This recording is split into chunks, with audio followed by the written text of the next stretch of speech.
Welcome to Psychotronic Coast to Coast. I would like to start out by thanking Michael J. Weldon for please not suing us for stealing the term psychotronic that he coined for his magazine Psychotronic video. Basically, without him, we wouldn't have a name because otherwise we both wouldn't have a name because we would still be sitting here trying to figure out the name of the show. Welcome! We're a show about movies. Often they are sci-fi, action, horror, exploitation, grindhouse, and drive-in fare.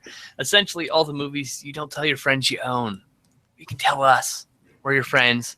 We're your bad movie friends. So, would you like to introduce yourself, sir? Yes, I am Owen Neal from YouTube and other stuff. And I wanted you to watch Bigfoot movies with me, and that's how this kind of started. Yeah. So we subscribe to each other on YouTube. I'm Skinslip for those who have no fucking clue who this weird fucking guy in the shirt is, or are listening to us for the first time. We met on YouTube. We've kind of subscribed to each other like for on and off for a long fucking time. And we just one day started talking, and he's like, "Hey, come do my podcast." So we went and did his show called Cartoon Curious, which you should totally go check out also because we go talk about awesome cartoons. He also talked to other people who are way more interesting than me about cartoons. We did this really great Halloween episode you should check out. Really proud of that. It's pretty awesome. You did a great job with that. So why don't you tell us what Night of the Demon is? It is a slasher movie with a Bigfoot, basically. Basically, that would pretty much sum it up. It's something I stumbled on a couple years ago, and nobody ever talks about it. So strange, because this movie's hilarious. Oh my god, if I didn't have a stomachache through most of the movie, I would have been laughing from the hilarity. The kills in this movie are just out of this world. So what is the premise of the flick? Do you remember the plot of the film at all? It's a professor takes some of his students. I don't really understand why, but he takes them out to look for this creature. So you'd say they tried to mimic Boggy Creek, essentially. Which, oddly enough, we watched that first, and the whole time I kept just saying, you need to watch Night of the Demon. It's true. This is exactly how it works. And then like a week later goes by and he's like, "Hey, I found a copy of Night of the Demon." And he sends me this release here. For those of you who may or may not be listening, who may listen to this and have seen it, it's a collection called Horror Collection Extravaganza. And it is a 6-film set that most people buy for Intimate Stranger, but we're the dumbasses who bought it for Night of the Demon. Because the only other release of Night of the Demon are a bootleg and Code Red release, which is out of print. So yeah, that's in the back of the box. I'm gonna read the back of the box here. Let's see how accurate it got. A professor and his students embark on a journey into the forest to find proof of a deadly beast believed to be responsible for countless deaths. But we find is more sinister and unnatural than they ever expected. And I would say that is a pretty good description for what happens in this fucking movie. Unnatural and unexpected. Yes. Wow. All right. So let's take us through this movie because you've seen this movie more than me. Okay, so it opens up. There's a guy in a hospital bed, and there 2 doctors and a detective. Yes, that's correct. And they want to know what's going on. So he's like, "Of course, I'll tell you." And it kind of goes in to him telling the story, but it got kind of confusing because it's him telling the story. But in the story, he's telling stories of Bigfoot killing people that are supposedly true stories. Yeah, supposedly. But nobody survives in them, but he knows every detail because obviously we see it. Oh god. Yeah. And the first kill is pretty mundane, which is what you kind of expect. And then the second kill is when I lost my shit because the second kill involves Bigfoot taking a guy who's having a pleasant night rest in a sleeping bag, which I erroneously described as a pile of shit because the graphic, the image is kind of not the greatest image quality, so it just it looks like a poop laying on grass. What it is a guy in a brown sleeping bag sleeping in grass in a field. And Bigfoot, who is, by the way, hairy Chewbacca Lou Ferrigno abomination, picks up this guy by his feet, spins him around multiple times in a fucking windmill, and then impales him on a fucking branch. It is as hilarious. It's more hilarious than I could give words to. Damn. Oh, hey, we've got a fucking viewer. We've got a live viewer. Welcome, Thrash Fingers. Welcome. Should probably put the link to the chat in the description of this video, too. I'm dumb like that. Anyway. All right, so what happens next after this Bigfoot kill? Well, they venture out, and they kind of run into this guy, and they're trying to get him to help them in their investigation, but he's kind of like, you know, fuck off, pretty much. And they just end up camping on his lawn. He's like, yeah, I'm just gonna camp on your lawn. Hope you don't mind, stranger. And he doesn't mind for some reason. So then you get a series of campfire stories, basically, and that's where all the Bigfoot kills come from, mostly in the beginning. It's just you know, biker stopping to smoke a joint. He takes a piss. Bigfoot's in the bushes, rips his dick off. I'd like to point out that we literally see the bushes part, and we see this man's penis that then gets grabbed, and then cut to a slightly closer image of his penis, and then gushes of blood. Or a hand on his crotch, I should say, and then blood shooting everywhere, and that's how this happens. It's hilarious. And then it's like hilarious. An overly long scene where he staggers back to his bike, and then there's just a close up of the motorcycle engine with blood shooting on it. It looks like he's peeing blood on. He's standing like he's peeing blood on the on the motorcycle, like it's gushing out of him, like he's pissing it everywhere. Oh God, Jesus Christ, my stomach. Oh, it hurts. Oh, fuck. It's fucking funny. Anyway. There's also a really quick scene where there's like people who worship the beast, and they're going to have some guy breed the girl, which I believe was the Crazy Mary girl. I think so, yeah. And then he just, one of the professor, they kind of almost all kind of look similar, so it's hard to tell, but they fire a gun in the air and everyone just runs away. And then, like, that's never really hit on again. I mean, they might mention it later. Like, they call them, like, the followers. The followers, yeah. That's right. Fuck, that was such a weird plot. You know, I was saying how, like, this movie could have been shorter. That's how they could have gotten rid of that plot line completely. No one would have fucking noticed. Anyway. So, followers, and then doesn't the Bigfoot attack them? One of them gets scratched while they're having sex on the back. Oh, that's right. That's right. They're fucking for a really awkward fuck scene, and then they get scratched in the back and cries, and then passes out for the rest of the movie. And another one gets, like, killed later. He, like, runs into a...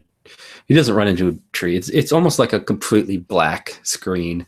And you just hear, like, a thud. I can't remember what the fuck happened. I have no idea. I have no fathomable idea what happened in that sequence. From what I gathered, Bigfoot grabbed his head and slammed into a tree. Oh, I bet you it looks better in the Code Red DVD. Because ours is not the greatest print. Totally watchable for 90% of the movie. But, man, it's definitely... It's incorrectly framed. It's not very well transferred. So... And then there's just more camping and stories. Like, there's a guy killed with an axe by Bigfoot. For some reason. Even though Bigfoot can rip off arms. Yeah. Which is his first kill. Yeah. Then there's two, I assume, Girl Scouts walking through the woods. With knives. Oh, my God, man. Yeah, that was great. They were not Girl Scouts. Those chicks were like 35. Fucking great. Bigfoot just grabs them and makes them stab each other. Like, at any point, they could have dropped the knives. At any point, they could have... Yeah, like, any point. And instead, they're saying, stop stabbing yourself. Stop that dude. He's got a big grin on his face while he's doing it. It's just like, what the hell? Oh, man. He kills a fisherman, which was the arm rip-off one. Yeah. There was a couple more, but they weren't as amazing. But eventually, they end up at the cabin where... the townspeople said Crazy Mary lived. Right. That's why they ended up there, huh? Well, and they were running from the fucking creature through the whole second half of the movie. Last 10 minutes. they're trying to get like the story from her, but she won't talk, and they end up busting into her room, which was like all like religious stuff all over the wall, and she freaks out, and then they randomly hypnotize her, and then she starts. Then you get all the backstory where she was 15. Oh God, yeah. Her dad's beating her because she was out with a boy. I mean, they weren't even doing anything; they were just sitting by a river. But I guess that's sinful. She's praying in that room, which I assume was the mom's room. Yeah, I believe it was the mom's room, correct. Yeah. So he yelled at her some more, and then the weirdness steps up a notch. Okay, so what happens is Bigfoot attacks, and in the ensuing attacks, he proceeds to rape the 15-year-old girl and impregnate her with this baby Sasquatchian. Yes. Like fetus. It's a horrifically agonizing long scene, and it's a slow rape by a Bigfoot. It's just And bad. the dad's kind of confusing because the dad doesn't do anything. Just watches. He's a perv. And he seems like he's thanking God for raping his daughter with Bigfoot penis. Yeah, his sinful daughter. Oh, that's terrible. It was like a moment which I just went, what the fuck am I watching? Holy shit, this went to left field really quickly. Wow. And then there's longer scenes of just the dad being all like shunful and be like, oh, you're a piece of crap, basically. You're a whore. Yeah, she's carrying a log. She got raped by a fucking Bigfoot. Wow. Yeah. Where she's carrying a log and he won't open the door for her. It's like, what? Yeah, this guy is seriously abusive. And yeah. So then she has the baby, and the dad actually delivers it. And he raises it up, and it's like this pile of goo almost is what it looks like. I think they got like a stuffed a little monkey toy and just covered it with jelly. Oh, and then there's the sound of Gibbons crying to it, and that's the fucking sound we hear. And then she wakes up from the hypnosis freaking out because Dad killed my baby. Wow. Which you don't even see, but it's just I imagine that's part of the I bet that's in the 2 minutes it's cut out. It's the fetus being smashed with a rock or something. So like, now the group is out digging up the grave because they want proof. And I've seen this scene a couple times, and I still don't understand it.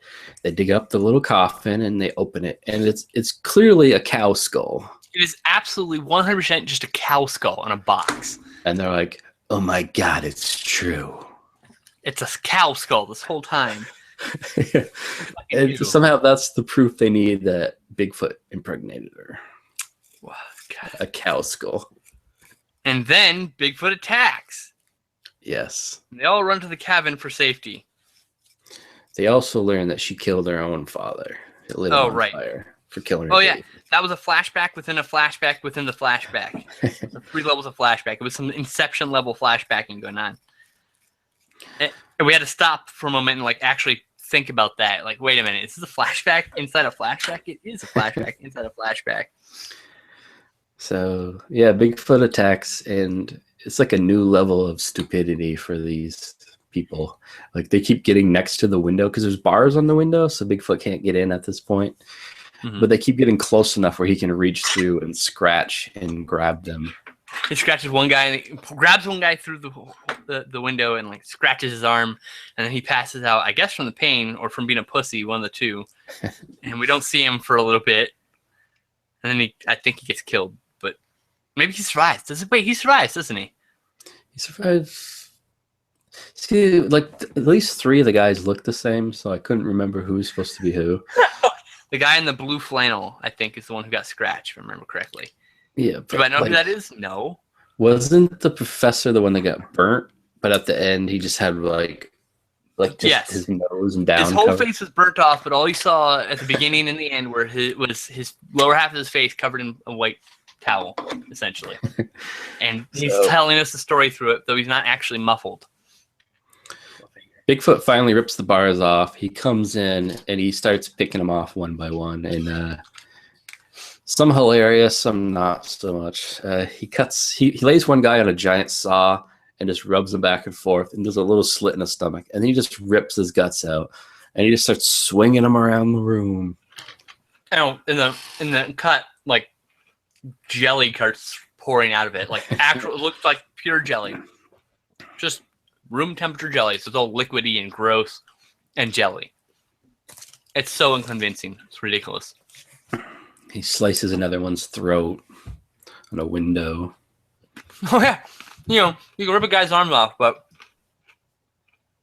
God forbid he's got to take the time to slowly push some guy's neck on this broken piece of glass.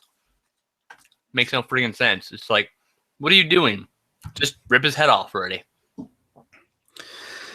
Yeah, it's funny because it's like you see, like, you don't even really notice the other people in the room, but like he kills like two of them, and then one of the girls decides like, oh, I need to go for the door now.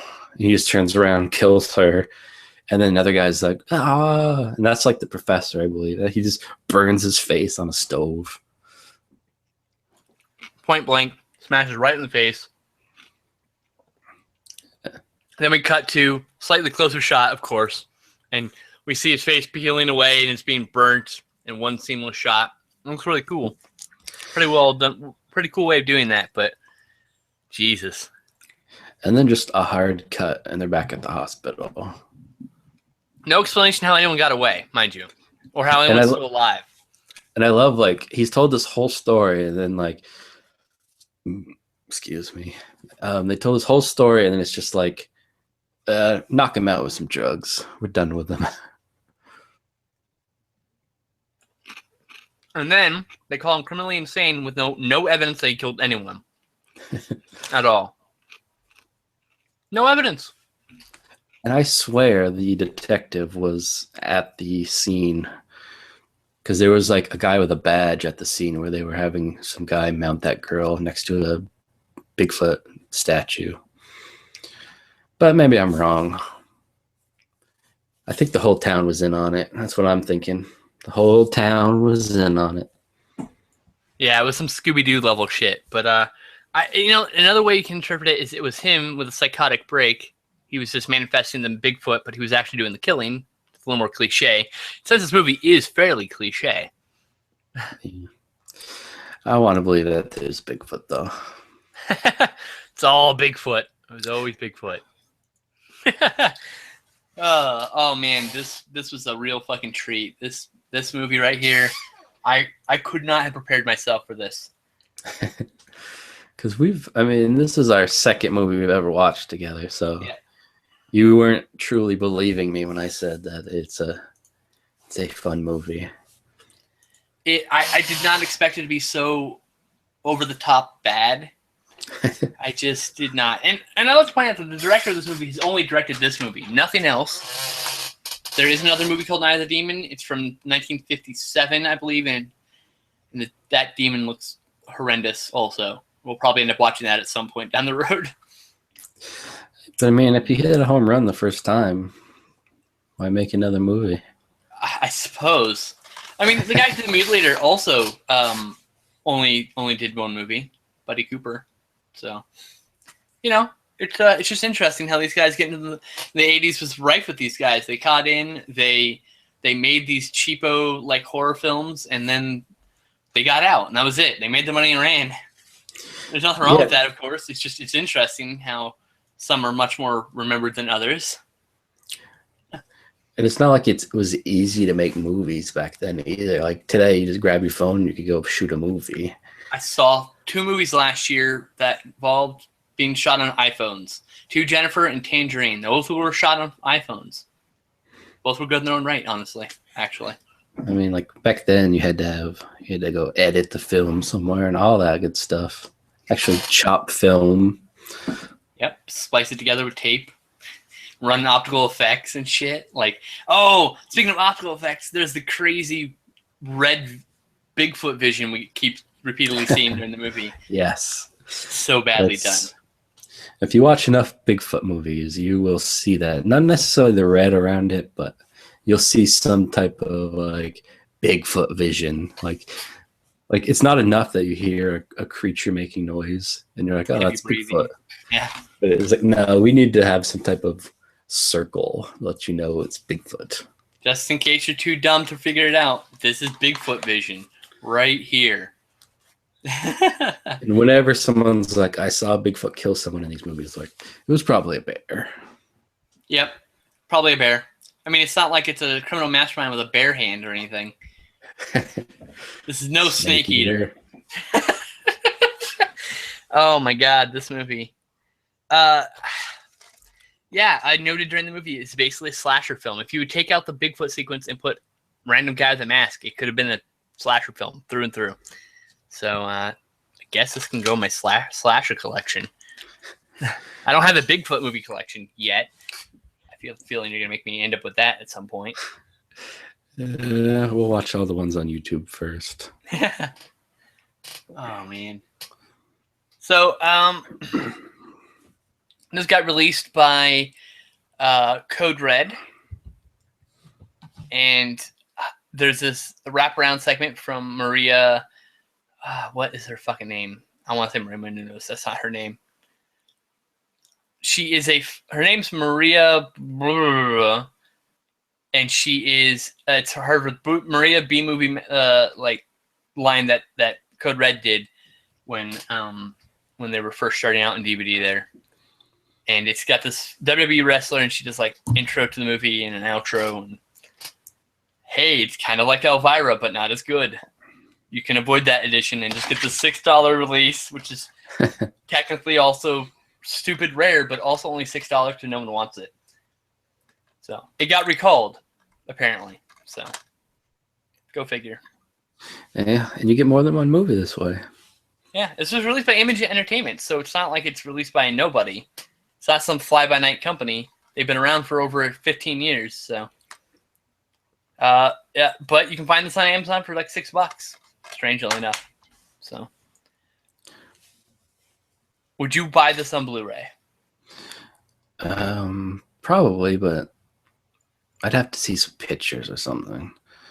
I mean, they'd have to like actually find the film and like remaster it and stuff. Yeah, like that. If they did that, probably if it was cheap enough. I'm not gonna pay $20 for fucking Night of the Demon. It'll probably be $20 if it gets remastered.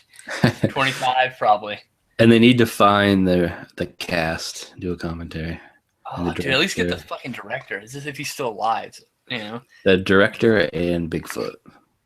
The director and the guy who played Bigfoot. Oh my god. Oh my god, that would be amazing. Oh Jesus. It sort of looked like Lou Ferrigno. Yeah, that's what I said. It's Chewbacca crossed with Lou Ferrigno for exactly that reason. He looks like Lou Ferrigno. And some of the effects in this movie, by the way, aren't bad. So the fact that he's just looks like a really furry brown poop hole is just sad.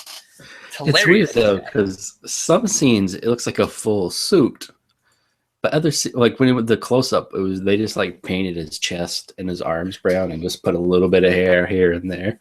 It's so obvious. It's so low budget. And for most of the movie, all you see is like the top of his head and his right arm. It looks a little bit like what they did for The Geek too. I don't think I've seen that. It's a porno. Oh well, that's okay. I've got some of those in my collection too. But that one, they just kind of painted a guy and put a little bit of fur, and he wore like a really crappy mask, and he kept talking, and they did a close up, and you can just see him like behind the mask. Oh god! And he's talking like, "Yeah, baby." I'm like, "Oh god, it's terrible." Get in your role, man. So I was talking to Owen here while we were watching it, and I mentioned how there's a lot of things I noticed that Yeti, A Gay Love Story, which is freely available on YouTube from the creators. It's on Chroma's channel. Lampoons segments of this film, including the Yeti rape, and they do it hilariously with a giant, obviously ridiculously fake penis piercing a guy through the ass and coming out of his mouth. You know, like it's so bad. But it's making fun of that segment of this movie. It's kind of nice to like go back and see this movie and go, oh my god, I finally get a reference from one of these terrible movies I saw a few years ago. So that was a kind of nice surprise for me. Yeah, I need to still see that one. I never heard of it till like a couple months ago. Yeah, IMDb, Night of the Demon. Need to. See if Bigfoot's done anything else. All right, let's see. Professor Nugent. Oh yeah, I made a joke while we were watching that. Why hasn't Ted Nugent done a Animals on the Loose film with him as the hero? And the answer is reasons. He's too busy doing Holy crappy crap. movies. What? Hold on. All right, so Dr. Nugent was a character actor. He's been in a lot of movies. Yeah, He was in Sweet 16, which is a slasher film that was released by Code Red. And is he a cop? I don't know. It just says Frank. I noticed he plays a cop in a lot of things. Yeah, Hill Street Blues, Remington Steele, Dukes of Hazzard, Falcon Crest, ER, Airwolf. He was a fucking Airwolf. That's kind of cool. Safe at Home TV series. Okay. Yeah, you gotta start somewhere, right? He was in Highway to Heaven. Well, he started in movies and went to TV. Yeah. Hider in the House. He's in Hider in the House. We were talking about that, right? Yes. Oh my god. I mean, this was his first movie, so that's where he started. Yep. Herman's Head. What the fuck? You think he went around and passed out a acting reel with a Night of the Demon footage? I can't imagine Night of the Demon made it onto that. I mean, hey, Brad Pitt was in a horror movie when he started. He was a cop named Armstrong in Volcano, and an FBI agent at hospital and Kiss the Girls, and police officer in Numbers, and colonel in Heroes, and like a bunch of random shit. And police officer in Crossing Flowers Motel, whatever the fuck that is. He must have really nailed down his cop acting. He's just one of those guys, man. He's a character actor. All right, so that was Michael Cutt, a.k.a. Professor Nugent. You notice a lot of the names on there don't even have their characters next to them. Their characters aren't mentioned. They're not on screen long enough. Why isn't Severed Penis Man listed as Severed Penis Man? I don't know. Or at least Biker. Van Lover and they're credited as Van Lover. That's cool. Woodsman, Hunter, Girl Scout Junior, Girl Scout Senior. Motorcyclist, Rob Camp. All right, Penis Man. This is the only thing he's done. Oh, I was hoping there'd just be a slew of horror movies where his penis was ripped off. Like that was his That would thing. be awesome. Oh my god. There's got to be a guy with a stunt cock. All right, so Girl Scout Senior was in another movie called Arizona Heat. That sounds like a fucking winner we have to watch. A tough Arizona cop is teamed up with a lesbian cop to catch a serial killer who was murdering police officers from 1988. Yep. Let me go find this movie in a second. This is going to get watched on this fucking podcast. Like, is it necessary to know that she's a lesbian? Like, that's what I want to know. Is that of course not. It's the 80s. Is that important to the plot? No. It's probably not. Say it at some point. Like, he'll hit on her. It's probably on some shitty joke. It's got to be at least one shitty joke, right? Yeah. So he said the monster is played by Shane Dixon. And he's a stuntman, apparently. Has he played Bigfoot before? Well, he's been in LA Confidential as a police officer, which, by the way, LA Confidential is a fantastic movie. He's a policeman in the Universal Soldier, Bayman's Bodyguard and Last Boy Scout, a thug in Night Stalker from 1986. But he's been in a lot of movies. Lethal Weapon 4. His last movie was The Mod Squad in 1999. He died in 1999. That makes sense, though. I wonder if he died on the set. Passed away due to complication caused by cancer. Oh no, he died of cancer. That's sad. Oh well. Shane Dixon, you were remembered as a furry Lou Ferrigno knockoff. Dude, he did Godzilla, Stunts, Lethal Weapon 4, Black Cat Run, Truman Show, Volcano, like Jingle All the Way. Holy shit, he was in Jingle All the Way.